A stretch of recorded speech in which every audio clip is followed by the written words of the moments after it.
Выполнялось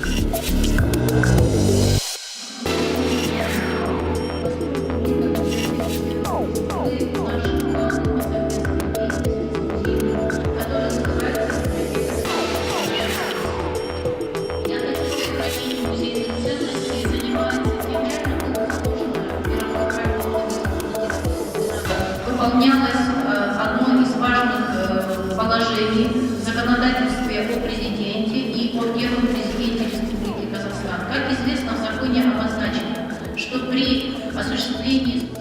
Елбасымыздың мақаласы бар, Ұлы даланың жеті қыры деп аталады. Сонда былай қарағанда сол мақаланың әрбір бағыты қараған кезде музей саласына келіп тіреледі.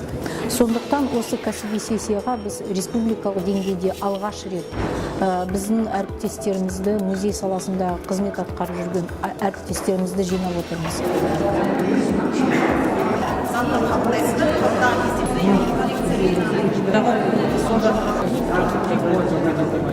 Кәсіби сессияның сала мамандар үшін маңызы өте зор деп ойлаймын. Өйткені біз өзім қор сақтаушы болып жұмыс істегендіктен осы экспонаттардың қалай сақталу жүйесі толықтыру, қазіргі заманға сай етіп, оны біз көрермендерімізге жан-жақты көрсете алатындай қылып, тәжірибе алмасып, біз үлкен көрермендерімізге үлкен мәлімет бере аламыз толықтай.